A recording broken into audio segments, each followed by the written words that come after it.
CM Chandrababu ఈ నెల 7న ఢిల్లీకి వెళ్లనున్నారు. ఢిల్లీ పర్యటనలో భాగంగా చంద్రబాబు ప్రధాని మోదీ, అమిత్ షాతో భేటీ అయ్యే అవకాశం ఉంది. అమరావతికి ప్రపంచ బ్యాంకు నిధులు, రైల్వే ప్రాజెక్టులపై సీఎం చర్చించనున్నారు.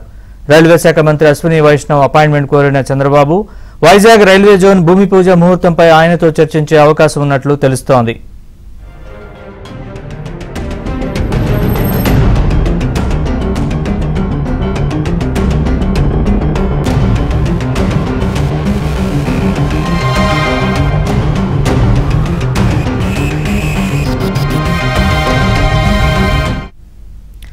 ఏపీ సీఎం చంద్రబాబు ఈ నెల 7న ఢిల్లీ వెళ్లనున్నారు. ఢిల్లీ పర్యటనలో భాగంగా చంద్రబాబు ప్రధాని మోదీ, అమిత్ షాతో భేటీ అయ్యే అవకాశం ఉంది. అమరావతికి ప్రపంచ బ్యాంకు నిధులు, రైల్వే ప్రాజెక్టులపై సీఎం చర్చించనున్నారు. రైల్వే శాఖ మంత్రి అశ్విని వైష్ణవ్ అపాయింట్మెంట్ కోరిన చంద్రబాబు వైజాగ్ రైల్వే జోన్ భూమి పూజ ముహూర్తంపై ఆయనతో చర్చించే అవకాశం ఉన్నట్లుగా తెలుస్తోంది.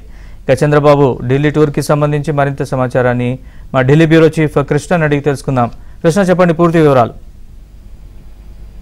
నరేష్, 7వ తేదీన ఏపీ సీఎం చంద్రబాబు నాయుడు ఢిల్లీకి రాబోతున్నారు. ప్రధాని మోదీ, అదేవిధంగా కేంద్ర హోంశాఖ మంత్రి అమిత్ షాను కూడా కలిసే అవకాశం ఉంది.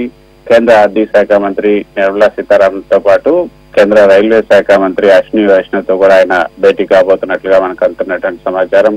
ప్రధానంగా ఈసారి ఆయన పర్యటనలో రాజధానికి సంబంధించి ఏదైతే ప్రపంచ బ్యాంకు నిధులకు సంబంధించినటువంటి అంశం పైన, రాష్ట్రంలోని రైల్వే ప్రాజెక్టుల పైన ఈసారి ఆయన దృష్టి సారించినట్టుగా తెలుస్తుంది. ప్రపంచ బ్యాంక్ రాజధానికి 15,000 కోట్ల రుణం ఇచ్చేందుకు సూత్రప్రాయంగా ప్రపంచ బ్యాంక్ ఆమోదం తెలుపుతూ కేంద్రానికి ఇటీవల ఒక లేఖ పంపింది. ప్రపంచ బ్యాంక్, అదేవిధంగా ఆసియా అభివృద్ధి బ్యాంక్ సంయుక్తంగా ఈ రుణాలు ఇస్తూ ఉన్నాయి. మొత్తం ఈ 15,000 కోట్లు ప్రస్తుత ఆర్థిక సంవత్సరంలోనే సిఐడిఐకి అందబోతూ ఉన్నాయి. అయితే ప్రపంచ బ్యాంక్ ఏడీబీ రుణం మంజూరుకు సంప్రదించినటువంటి సంప్రదింపులన్నీ కూడా వేగంగా జరుగుతున్నాయి. ఈ రోజు ఢిల్లీలో కేంద్ర ఆర్థిక శాఖ మంత్రి, అదేవిధంగా ప్రపంచ బ్యాంక్ సిఐడిఐ అధికారులతో కీలక సమావేశం కూడా మరికొద్ది సేపట్లో జరగబోతుంది. ఈ సమావేశం తర్వాత 8వ తేదీన దీనికి సంబంధించినటువంటి తుది సమావేశం కూడా జరిగే అవకాశం ఉంటుంది. వచ్చే నెల నవంబర్ 15వ తేదీ నాటికి సంతకాల ప్రక్రియ కూడా పూర్తయ్యే అవకాశం ఉంటుంది. కాబట్టి రాజధానిలో మౌలిక వస్తువుల అభివృద్ధి, భూ సమీకరణలో భూములు ఇచ్చినటువంటి రైతులకు స్థలాలు కేటాయించిన లేఅవుట్ల అభివృద్ధి, పరిపాలనా నగరం అయినటువంటి ఆ పరిపాలనా నగరంలో ఏదైతే శాసనసభ, హైకోర్టు, సచివాలయం, మిగతా విభాగాధిపతుల కార్యాలయాలకు సంబంధించినటువంటి టవర్ల నిర్మాణం, వీటన్నిటి పనులకు కూడా 49,000 కోట్లు ఖర్చు అవుతుందని సిఐడిఏ తాజాగా ఒక నివేదిక కూడా తయారు చేసింది.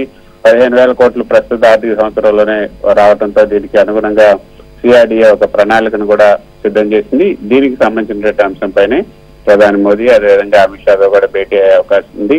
వారిద్దరితో చర్చలు జరిపే అవకాశం ఉంది. ఇక రాష్ట్రంలో ఉన్నటువంటి ఏదైతే ప్రాజెక్టులు ఏవైతే ఉన్నాయో, రైల్వే ప్రాజెక్టులు, వాటికి సంబంధించిన అంశం పైన కూడా ప్రధానంగా చర్చ జరగబోతున్నారు. దానికి సంబంధించి కూడా ఒక నివేదికను రాబోతున్నారు. ఈ రోజు రైల్వే మినిస్ట్రీకి సంబంధించినటువంటి అధికారులు, రైల్వే బోర్డు అధికారులు కూడా ఏపీ ఎంపీలందరితో కూడా భేటీ అవుతున్నారు. సో వాళ్ళందరితో కూడా భేటీ అయిన సందర్భంగా రాజధానికి సంబంధించినటువంటి ప్రాజెక్టుల పైన, వాళ్ళపైన ఆ భేటీలో ప్రధానంగా చర్చ జరిగే అవకాశం ఉంది. సో 7వ తేదీన ఢిల్లీకి చంద్రబాబు పర్యటన కొంత ప్రాధాన్యతను సంతరించుకుందనే చెప్పొచ్చు. నరేష్.